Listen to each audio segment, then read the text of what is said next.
नमस्कार, जय हिंद साथियों। एक बार फिर से आप सबका बहुत बहुत स्वागत है। आज महत्तम लघुत्तम के टॉपिक में तीसरे दिन का वीडियो है। महत्तम समापवर्तक की हम आपको पढ़ा चुके हैं एकदम बेसिक। अब लघुत्तम पढ़ाएंगे। लघुत्तम कंप्लीट हो जाएगा तब फिर दोनों को मिश्र करेंगे। तो लघुत्तम समापवर्त, इसको इंग्लिश में क्या लिखते हैं शॉर्टकट में? LCM, least common multiple. LEAST, least मतलब छोटा से छोटा और कॉमन मल्टीपल। यहां भी तीन शब्द हैं, लिस्ट या इसी को लोवेस्ट भी पढ़ते हैं, लिस्ट कहो या लोवेस्ट। कॉमन मतलब समान, मल्टीपल मतलब अपवर्त, यानी छोटा से छोटा हो, समान हो और अपवर्त हो। महत्तम में अपवर्त नहीं था, महत्तम में अपवर्तक था, फैक्टर था। यहां पर अपवर्त है, यानी एक शब्द आपको मिल रहा है देखने को, अपवर्त्य। इसी को मल्टीपल बोलते हैं। ये क्या होता है इसको आपको बहुत समझना है अच्छे से, तभी आप डिफरेंट कर पाएंगे महत्तम और लघुत्तम में, नहीं तो हमेशा कंफ्यूज होते रहेंगे। अपवर्त, अपवर्त का मतलब होता है कि कोई भी संख्या जो अपने से छोटी संख्या के पहाड़े में आती हो वो बड़ी संख्या अपवर्त होती है। जैसे जैसे उदाहरण के लिए 2 का अपवर्त, 2 का अपवर्त क्या होगा? तो 2 का अपवर्त स्वयं 2 होगा, क्योंकि 2 एकन्नम 2। फिर क्या होगा? 4, 6, 8, इस तरह से। यानी अपवर्त जो होता है वो असीमित होता है, अनलिमिटेड होता है, यानी कि बड़ा से बड़ा उसकी कोई सीमा ही नहीं। छोटा से छोटा अपवर्त होगा जो स्वयं वो संख्या है।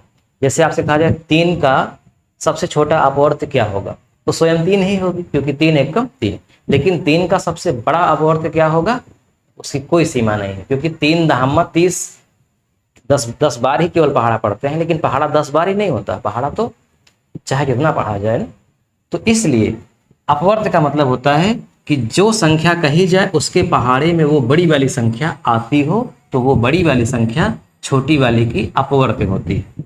जैसे अगर मैं यहाँ पे लिख दूं 12, तो ये 12 जो है वो 2 का अपवर्त है, और ये 12 4 का भी अपवर्त है, क्योंकि 4 के भी पहाड़े में 12 आता है।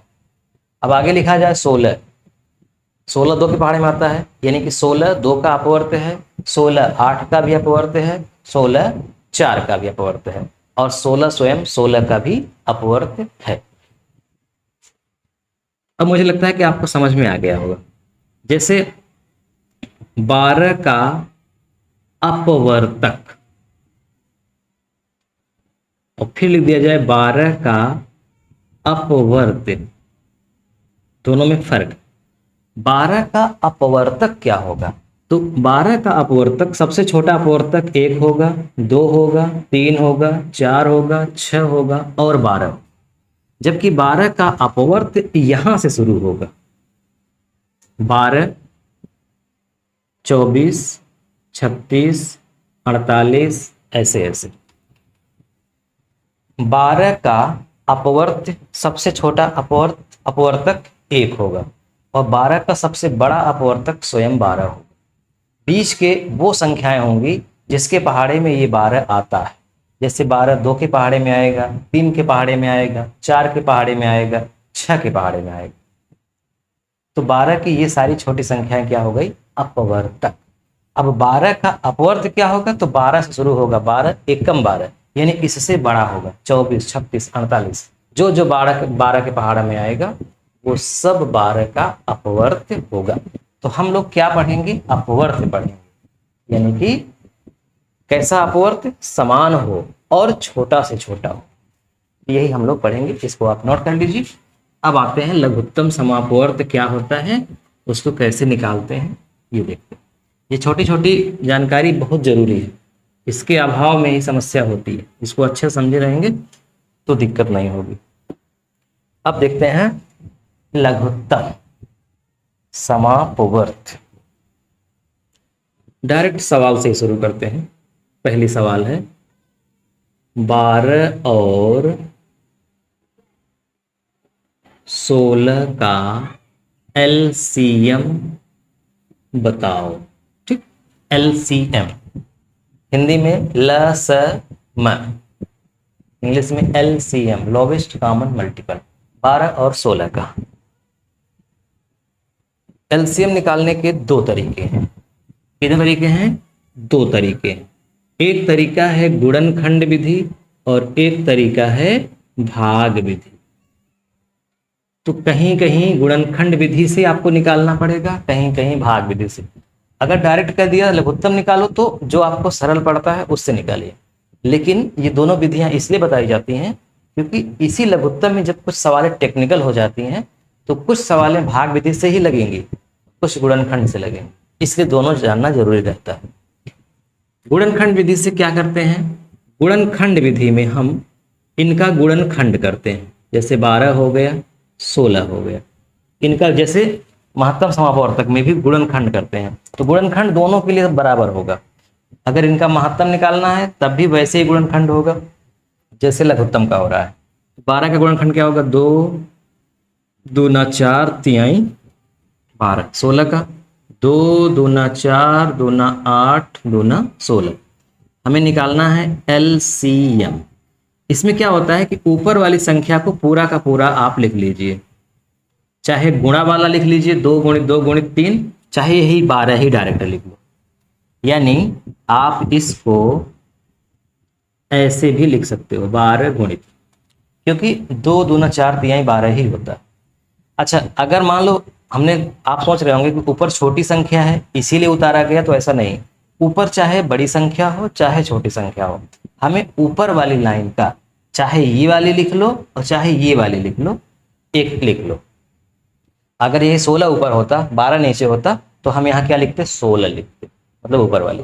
तो कहने का मतलब ऊपर वाली एक पूरा का पूरा हमने उतार लिया, फिर उसके बाद नीचे वाली का वो उतारेंगे जो जो ऊपर नहीं है।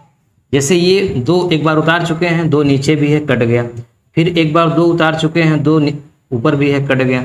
अब ये वाला 2 उतर जाएगा क्योंकि यहाँ पे नीचे 3 ठो 2 था और ऊपर 2 ही 2 है, तो एक 2 एक्स्ट्रा बच रहा है, तो ये वाला उतरेगा। महत्तम में कट जाता है, जो जो मिलता है वही उतरता है, जो नहीं मिलता वो कटता है। लेकिन इसमें जो मिलेगा वो कटेगा, जो नहीं मिलेगा वो उतरेगा, उल्टा जस्ट। फिर ये भी उतरेगा। अब गुणा कर दीजिए। अच्छा, यहाँ पे क्या लिखोगे? 2 दूना 4 तिहाई 12, इसके अलावा जो इधर बच्चा है 2 गुणित 2, तो कितना हो जाएगा? 2 दूना 4 तिहाई 12 दूना 24 दूना 48। ठीक, तो इसका लघुत्तम समापवर्त हो गया 48। चेक कर लीजिए सही है कि नहीं। भाई 12 की पहाड़ा में भी 48 आता है, 16 के भी पहाड़ा में आता है। 12 चौक 48, 16 तिया 48, यानी कि सही है। अच्छा, मान लो अगर 36 आ गया होता तो गलत था, क्योंकि 36 केवल 12 के पहाड़ा में आता है, 16 के पहाड़ा में नहीं आता। तो ऐसे उत्तर की जांच होती है, मतलब सही है। अब मान लीजिए आपको इसी का निकालना है महत्तम समापवर्त। महत्तम समापवर्त मतलब HCF। अगर आपको HCF निकालना है तो क्या करेंगे? HCF में क्या होता है? जो जो मिलता है वही उतरता है। जैसे 2 मिल गया, फिर यहाँ 2 मिल गया, बस अब कुछ नहीं मिल रहा है, तो इसका HCF क्या होगा? 4 होगा। महत्तम समापवर्तक 4। 4 के पहाड़े में 12 आएगा, 4 के पहाड़े में 16 आएगा। ये हो गई गुणनखंड विधि। भाग विधि में क्या होता है कि इन दोनों को एक साथ लिखा जाता है, जैसे 12 और 16 हमने लिख करके एक लाइन खींच दी ऐसे। अब हमें ऐसी संख्या यहाँ लिखनी है जिससे दोनों विभाजित हो जाएं। 2 छंग 12, 2 अट्ठे 16, फिर 2 से 2 तिहाई 6, 2 चौक 8, फिर 2 से 3 नहीं कटेगा, 2 दूनी 4, फिर 2 से 3 नहीं कटेगा, 2 एकम 2, फिर 3 से। तो LCM जो यहाँ आया है वही लिख दो। 2 गुणित 2 गुणित 2 गुणित 2 गुणित 3, गुणा कर दीजिए। 2 दूना 4 दूना 8 दूना 16 तिया। तो भाग विधि से करो चाहे गुणनखंड विधि से, भाग विधि थोड़ा सरल होगी क्योंकि एक ही मेहनत में पूरा हो जाएगा। यहाँ एक बार आपको गुणनखंड करना है, एक बार फिर मिलान करना है। हो सकता है मिलान करते समय गड़बड़ी हो जाए, तो आप जब भी लघुत्तम केवल निकालने की बात आएगी भाग विधि से निकालिए। अब आते हैं परीक्षाओं में जो लघुत्तम समापवर्त की सवालें आती हैं वो किस प्रकार से आती हैं, उनकी चर्चा कर लेते हैं। बात तो समझ ही गए आप कि लघुत्तम निकलता कैसे है। ये बहुत सरल है लघुत्तम निकालना, बचपन से ही आप पढ़ते चले आए हैं। तो डायरेक्ट हम बात करते हैं जो सवालें परीक्षा में आती हैं।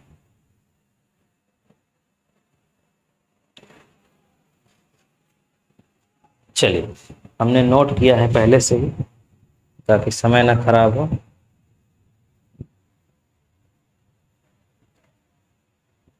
सवाल है, पहले सवाल ध्यान सुनिएगा, आप लोग कर लेंगे। वह छोटी से छोटी संख्या ज्ञात कीजिए जो 18, 21, 24, 27 से पूरी तरह विभाजित हो। 18, 21, 24, 27। तो सवाल कैसे लिखी रहेगी? वह छोटी से छोटी संख्या ज्ञात करो जो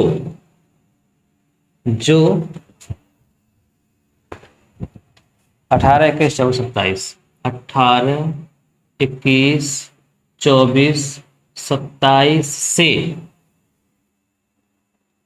पूरी या पूरी तरह विभाजित हो जाए। ऐसे परीक्षाओं में सवाल आती हैं 1 नंबर की। ये कीवर्ड है, छोटी से छोटी। जब भी छोटी से छोटी शब्द आएगा तो आप 90% जान लीजिए कि उसका लघुत्तम निकालना है, और जब बड़ी से बड़ी कहेगा तो उसका महत्तम निकालना है। इस सिंपल तरीका को बता रहे हैं। तो वह छोटी छोटी संख्या ज्ञात करो जो 18, 21, 24, 27 से पूरी विभाजित हो जाए। मतलब हमें ऐसी संख्या पता करनी है जो सबसे छोटी हो, लेकिन वो 18 के भी पहाड़ा में आती हो, 21 के भी पहाड़ा में आती हो, 24 के भी पहाड़ा में आती हो और 27 के भी पहाड़ा में आती हो। इसका मतलब 18, 21, 24, 27 से तो बड़ी ही संख्या वो होगी, तभी तो इनके पहाड़ा में आएगी। भाई 2 के पहाड़ा में कौन संख्या आएगी? 4 आएगी, 6 आएगी, 8 आएगी। 2 के पहाड़ा में 2 से छोटी संख्या तो आएगी नहीं। तो जब भी कहा जाए कि इनसे विभाजित हो जाए, तो इसका मतलब जो भी आपका उत्तर आएगा वो इनसे बहुत बड़ा होगा, वो होगा जो इनसे कटेगा। कैसे करेंगे? वही भाग विधि करिए। 18, 21, 24, 27 भाग विधि में सरलता रहती है। अब गुणनखंड से करोगे तो इसको 4 बार लिखोगे, मतलब 18, फिर नीचे 21, फिर 24, फिर 27, फिर गुणनखंड करोगे, फिर मिलाओगे, मिलाते समय गड़बड़ी हो जाएगी। हम यहाँ पर अभाज्य संख्या लिखते हैं। अभाज्य का मतलब होता है जो किसी से विभाजित न हो, छोटी से छोटी संख्या हो। जैसे 2, 3, 5, 7, 11, 13, ये सब अभाज्य संख्याएं हैं और बढ़ते हुए क्रम में लिखते हैं, मतलब 2 से शुरुआत करते हैं। 3 यहाँ तभी लिखेंगे जब इन चारों में कोई भी संख्या 2 से नहीं कटेगी। तब अगर कोई भी कट रही है तो कोशिश करेंगे कि वही लिखें। 2 9 18, 21 नहीं कटेगा, उतार लो। 24 कट जाएगा, 27 नहीं कटेगा, उतार लो। यानी जो न कटे उसे उतार लो। अब इनमें से कोई भी संख्या 2 से नहीं कटेगी, एक कटेगी संख्या 12, तो अभी 2 से ही काटेंगे। 9 नहीं कटेगा, 21 नहीं कटेगा, 12 कट गया 6 बार में। अभी भी एक संख्या 2 से कटेगी, वो है 6। 9 नहीं कटेगा, 21 नहीं कटेगा, तो जो न कटे उतार लो। 2 तिहाई 6, 27। अब इन चारों में कोई भी संख्या 2 से विभाजित नहीं होगी, 3 से विभाजित होगी। 3 त्रिका 9, 3 सते 21, 3 एकम 3, 3 नवा 27। अभी भी 3 से विभाजित होगी। 3 एकम 3, 7 विभाजित नहीं होगा। 3 त्रिका 9। अभी भी 3 से विभाजित होगी एक संख्या, 7 को छोड़ करके। 3 एकम 3। अब बची 7, तो 7 लिख दो। 7 एक अभाज्य संख्या है। यहाँ जितनी संख्याएं लिखी जाएंगी वो सारी प्राइम नंबर होंगी, अभाज्य संख्या ही होंगी। यहाँ कभी भी 4, 6, 8, 9, 15, 18 ऐसी संख्या नहीं लिखी जाएगी। 7 के बाद कौन संख्या होगी लिखी जाएगी? 7 के बाद जो अभाज्य है, 8, 9 नहीं लिखी जाएगी, 10 नहीं लिखी जाएगी, 11 लिखी जाएगी। तो 7 से बड़ी अगर यहाँ कोई संख्या अब आएगी तो 11 आएगी या फिर 13 आएगी। बस इनका आपको कर देना है गुणा। इनका गुणा करना है। यहाँ पे जो लिखा गया है 2 गुणित 2 गुणित 2 गुणित 2, तो 2 दूना 4, दूना 8, तिरिक 24, 24 तियां 72। तो एलसीएम क्या होगा? 72 गुणित, देखो ये हो गया, ये हो गया, ये हो गया, ये 2 दूना 4, दूना 8, तिरिक 24, तिरिक 72, बचा क्या? 3 सते 21। बारी बारी से कर लिए भाई। 72 गुणित 3 तो हम कर नहीं पाएंगे, फिर सत्ते कर नहीं पाएंगे, तो खंडों में बांटकर गुणा कर लीजिए। अब कैसे करेंगे? 21 दूना होता है 42, हासिल लगा 4, 21 सत्ते, 21 सत्ते कितना होगा? 7 एक नम 7, 7 दूनी 14, 147, 147 में 4 जोड़ दो, 7 4 11, 151, तो 1512। बहुत ज्यादा आ गया उत्तर, 1512। अब हमने उत्तर तो लिखा नहीं है, तो जांच कैसे करें? अब जांच करने का एक ही तरीका है कि ये संख्या 18 से भी विभाजित होनी चाहिए, 21 से भी हो। भाई 21 से तो होगी, क्योंकि अभी देखो 21 गुणित 72 बराबर इतना आ रहा है। 24 से भी होगी, क्योंकि 24 के पहाड़े में 72 आता है। 27, 3 9 27, 9 8 72, मतलब ठीक लग रहा है, ठीक ही होगा। अगर गड़बड़ होगा तो कहीं गुणन खंड में गड़बड़ी होगी, एक बार आप चेक कर लीजिएगा। तो तरीका क्या है कि जो संख्याएं दी गई हैं उनको लिख करके भाग विधि से आप करिएगा, जो किनारे आएगा उन्हीं का गुणा कर दीजिए। गुणा करने पर जो आएगा वही उत्तर होगा, वही उत्तर होगा। ठीक है, चलिए इसको मिटाते हैं, आगे बढ़ते हैं। आप लोग इसको अपने से चेक कर लीजिएगा कैलकुलेटर से गुणा वुणा। मैं गुणा भाग जोड़ घटाव में बहुत ध्यान देता नहीं हूँ दर्शक, मेरा पूरा ध्यान रहता है समझाने पर। इसलिए कहीं भी मिस्टेक अगर हो जाए जोड़ने में, घटाने में, गुणा करने में, तो इसको इशू मत बनाइएगा, क्योंकि ये बहुत कॉमन एरर है ना, किसी से भी हो सकता है, तो मुझसे भी संभव है कि हो जाएगा। नियम नहीं गलत होना चाहिए, आपको समझना है नियम। आप बच्चे नहीं हैं कि आप जोड़ घटाना पड़ रहे हैं, आप सवाल लगाना सीख रहे हैं। चलिए एक आध सवाल और कर लेते हैं। अब सब ऐसे ही हैं जैसे अगले सवाल है, वह छोटी छोटी संख्या ज्ञात कीजिए जिसमें 36, 45, 63, 60 पूरी पूरी भाग जा सके, मतलब वही लघुत्तम निकालो। तो अब आप कर लेंगे। अब कुछ थोड़ी सी एडवांस लेवल के सवाल हैं। एडवांस लेवल क्या है? यही बस जो सवाल लिखने का तरीका है उससे लगता है कि कठिन। तो सवाल की भाषा आप अगर पढ़ लें तो सवाल कठिन बिल्कुल भी नहीं। अब एक सवाल है, वह न्यूनतम संख्या ज्ञात कीजिए, वह न्यूनतम संख्या ज्ञात कीजिए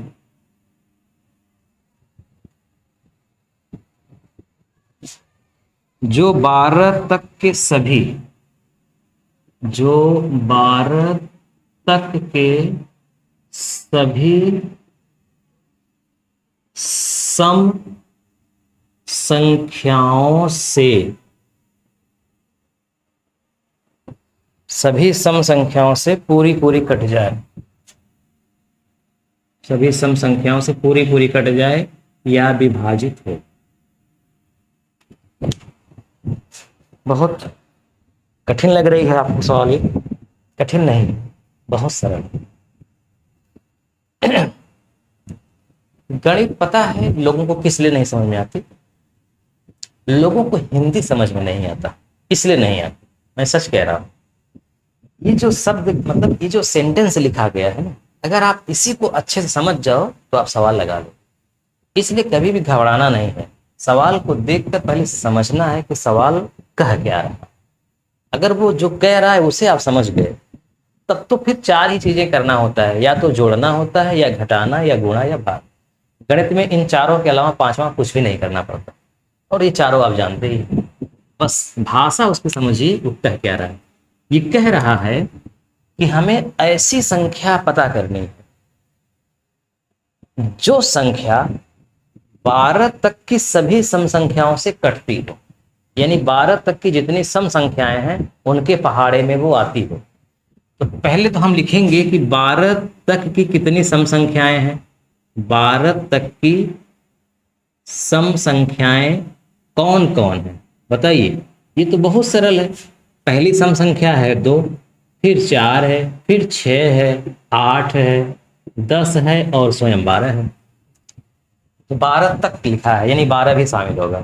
अगर कहता है कि 12 के पहले या 12 के बीच में, तो 10 तक ही जाता है। तो 12 तक की सभी सम संख्याएं कितनी हैं? 1 2 3 4 5 6 संख्याएं हैं। यही सम संख्या है। अब हमें ऐसी संख्या पता करनी है जो इनसे विभाजित होता है, यानी वो 12 से भी 12 के भी पहाड़े में आए, 10 के भी पहाड़े में, 8 के भी, सबके पहाड़े में आए।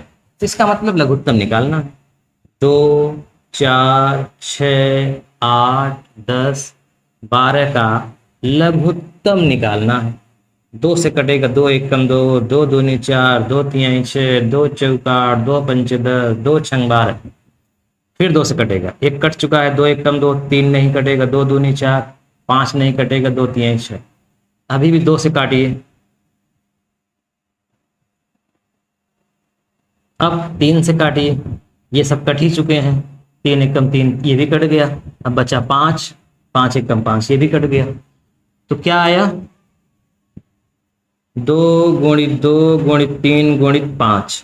तो 2 दूना 4, 2 ना 8, त्रिक 24 पंचे 120। तो लघुत्तम आया 120। आप चाहें तो फेयर में लिख लें एक बार। 2 दूना 4, 2 ना 8, तिरिक 24 पंचे 120। यही आंसर है।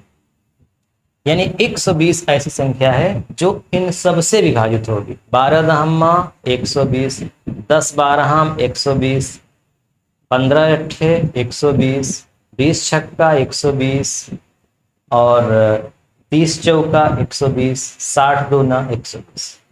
सबसे कट रहा है। तो कितनी सरल। अच्छा, यहीं पे मान लो अगर आ गया होता, वह न्यूनतम संख्या ज्ञात कीजिए जो 12 तक की सभी विषम संख्याओं से विभाजित होती है। विषम का नाम ले लेता, तब क्या लिखते हैं यहाँ?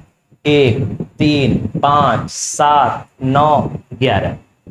12 नहीं लिखते क्योंकि 12 सम संख्या है। बस जो हमने लिखा है उनका लघुत्तम निकालो। तो चूंकि सभी कुछ संख्याएं अभाज्य हैं, कुछ भाज्य हैं, तो उसका लघुत्तम बहुत बड़ा आ जाता। इसीलिए सम, तो जब भी सवाल आएगी वो ज्यादातर सम वाली ही आएगी। और एक आध सवाल देख लिया जाए ऐसी ही। चलिए, एक बड़ी अच्छी सवाल है, देख लेते हैं उसको।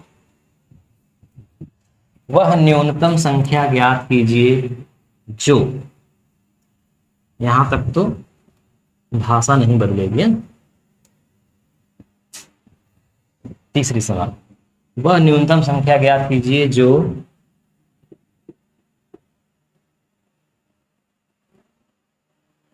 8 10 तथा नहीं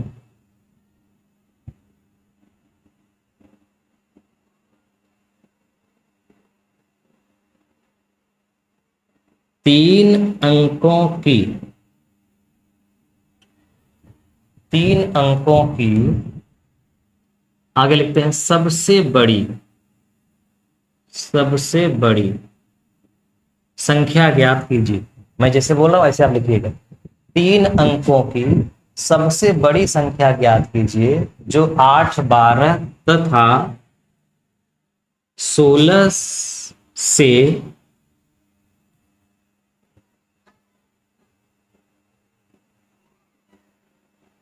लिखा तो है, 16 से विभाजित है।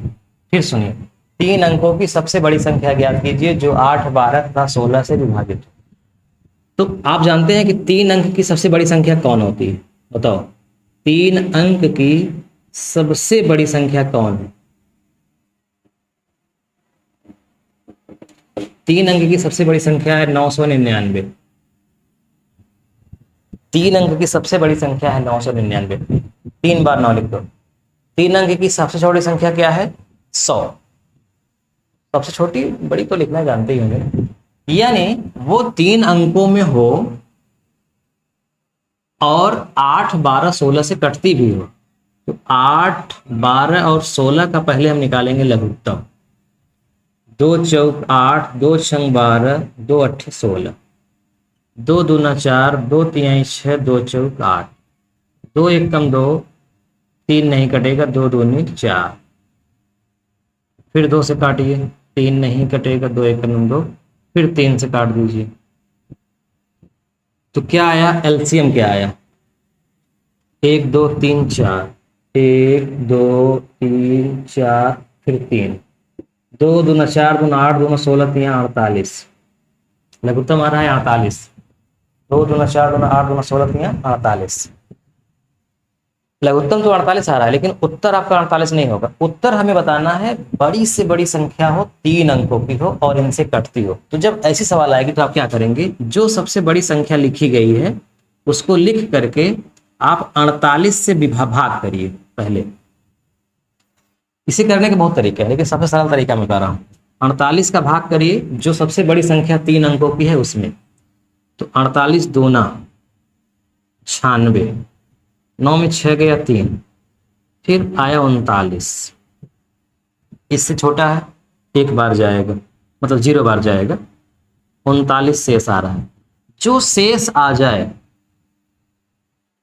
जो शेष आ जाए उसी को घटा दो, जो शेष आ जाए उसी को घटा दो।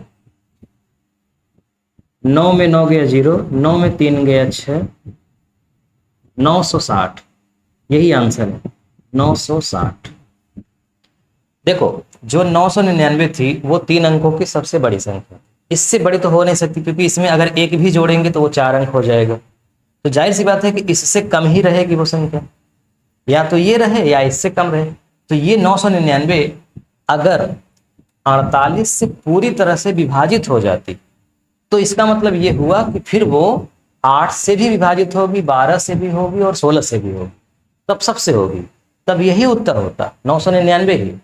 लेकिन 999 आपने देखा कि 48 से पूरी तरह विभाजित नहीं हुआ, बल्कि 39 शेष बच गया, यानी ये संख्या 48 से विभाजित होने वाली नहीं है, इसलिए ये इससे भी विभाजित नहीं होगी।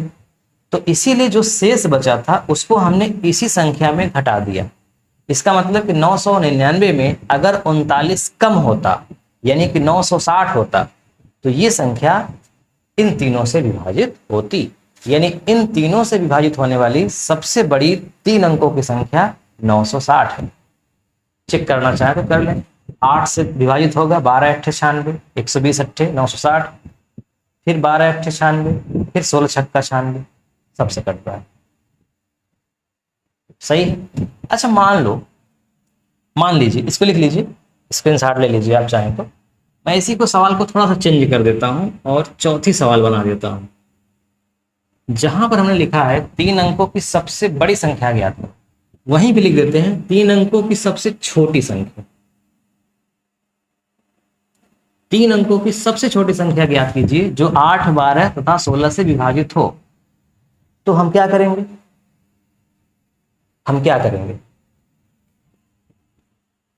इसको मिटा दीजिए, इसका काम नहीं है, ये तो करेंगे ही, यहां जो हुआ है ये भी करेंगे, और ये नहीं लिखेंगे। 3 अंकों की जो सबसे बड़ी है हम लिखेंगे 3 अंकों की सबसे छोटी संख्या क्या होगी, 100 होगी। 3 अंकों की सबसे छोटी संख्या 100 होगी। अब हम 100 यहां लिखेंगे और 48 से भाग करेंगे। अब देखो 48 दूना 96 अगर हम कर देंगे तो शेष बचेगा 4। हमें ऐसे नहीं करना है, हमें ऐसे तब करना है जब वो कहे 3 अंकों की सबसे बड़ी संख्या बताओ, तब हमको शेष बचाना है, क्योंकि हमें उसमें घटाना पड़ेगा, यानी वो संख्या बड़ी है इसीलिए उसमें हमें कुछ घटाना पड़ेगा, इसलिए हम उसमें शेष बचाएंगे। लेकिन जब सबसे छोटी कहेगा तो इसका मतलब कि अब देखो इससे छोटी तो हो नहीं सकता, अब इससे बड़ी ही संख्या होगी, 100 में जुड़ेगा ही कुछ ना कुछ। भाई घटाओगे तो 2 अंक हो जाएगा, 99 हो जाएगा, तो घटाएंगे नहीं, बढ़ाएंगे। तो बढ़ाने के लिए हमें यहाँ पे नीचे कम नहीं लिखना है बल्कि ज्यादा लिखना है, ज्यादा लिखेंगे तब बढ़ेगा।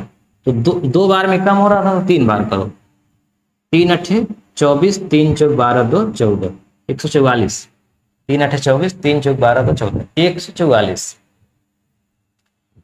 ये 100 से कितना ज्यादा है, तो नीचे से ऊपर घटाओ, 44 ज्यादा है, ये 44 ज्यादा है। इसका मतलब जो आपका आंसर होगा वो होगा 100 प्लस 44, तो हो जाएगा 144। ये आपका आंसर। 18 अट्ठे 144, 12 12 हम 144, 16 नवैया 144। तो ये 144 3 अंकों की सबसे छोटी संख्या है जो इन तीनों से कटे, और 960 3 अंकों की सबसे बड़ी संख्या थी जो इन तीनों से कटेगी। ये दोनों सवाल आप एक साथ लिखिएगा।